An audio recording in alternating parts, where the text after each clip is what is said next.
All right, this one is for the dad that's trying to hold the line with discipline, but at the same time, do it in a way that doesn't make your kids hate you.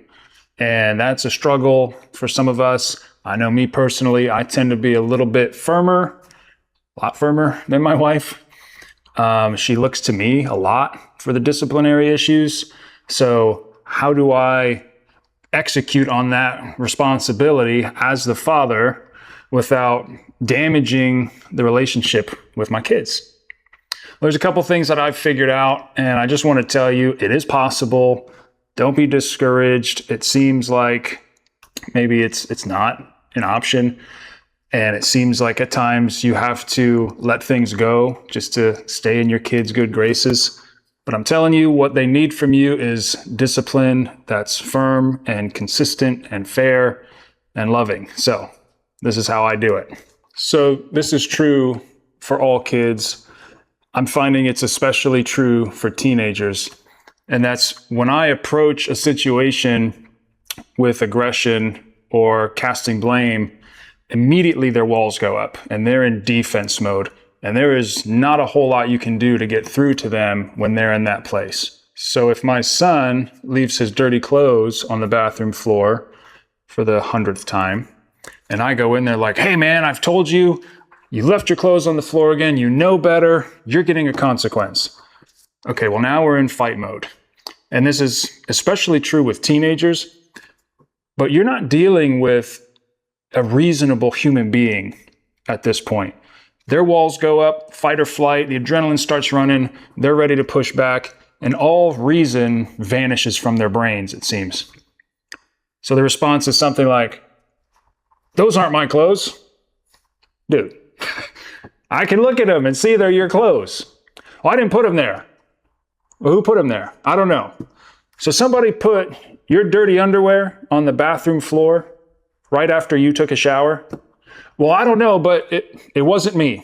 And on and on and on. Tempers flare up. Consequences are dished out. And this isn't going anywhere good.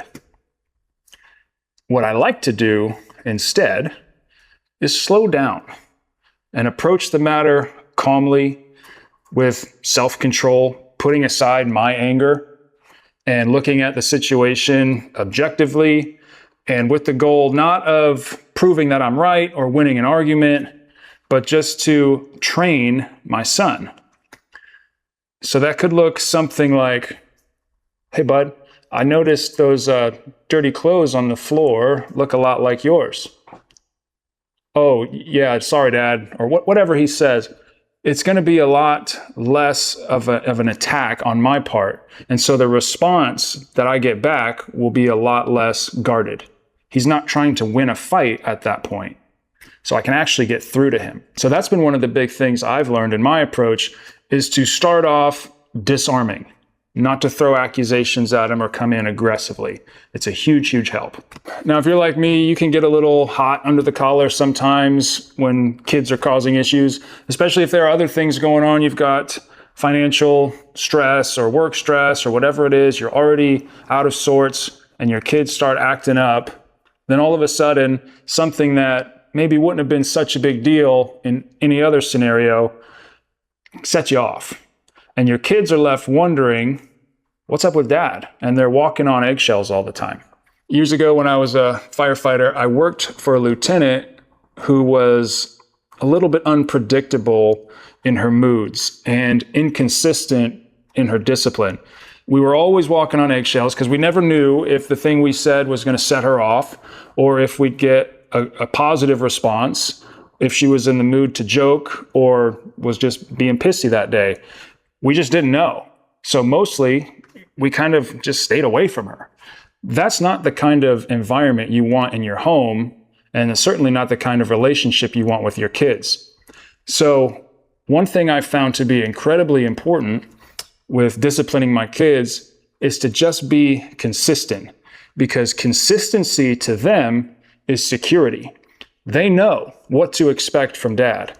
They know what kind of jokes he likes, what kind of jokes he doesn't like. They know that your discipline is going to be fair. Your consequences aren't going to be extreme or out of context or just plain stupid. because you dish them out in a fit of rage. If you can be consistent and calm in the way you discipline your kids, they're going to feel a lot safer to be who they are, and the home is going to be a lot more of an enjoyable place to be. Now, the last thing I want to share with you is like the secret sauce. This is the one thing that if you get nothing else from the video, this is the one thing I want you to take away from it. You have to pour on the love and affirmation, not just during the discipline, although that is important, but I mean at every other time in their life, so that they have this overall feeling of being loved and accepted. Your affirmation should outweigh your discipline. And there's this really sweet story with my daughter that kind of illustrates this point. I don't even remember what the consequence was for. She had done something, and we were taking away a privilege that we had given her. I think she was going to a birthday party or some event, a church camp. I don't remember what it was. But because of her behavior, we had to take away that privilege. And she was so upset, screaming and yelling, and she ran off. She ran off into the woods, hid in a tree for probably 30 minutes or so. We sat on the porch waiting for her to come back, and she comes running up the hill bawling. And we look at each other like, all right, you ready for more? We got this. And instead of her coming up the hill to fight more, she came up bawling, full of remorse, apologizing, saying, I'm so sorry for the way I just treated you guys. You guys are so good to me. You're such good parents. And I can't believe I just acted this way towards you. Now, we were floored. That was like not expected at all. But I really believe it's because she has an overall sense of being loved and valued and respected in our home. And so even in that moment when she's in fight mode and she wants to be nasty and say all kinds of mean things, once that kind of dies off and she comes to her senses, she goes, what am I saying? Like, I know my parents love me. I know they value me. I think back to all the good things they've done for me and said to me. And without that foundation, it's going to be a lot harder for them to accept our discipline as loving, and more likely that they're going to receive it as an attack. So dads, be encouraged. You can discipline your kids without them feeling like you hate them.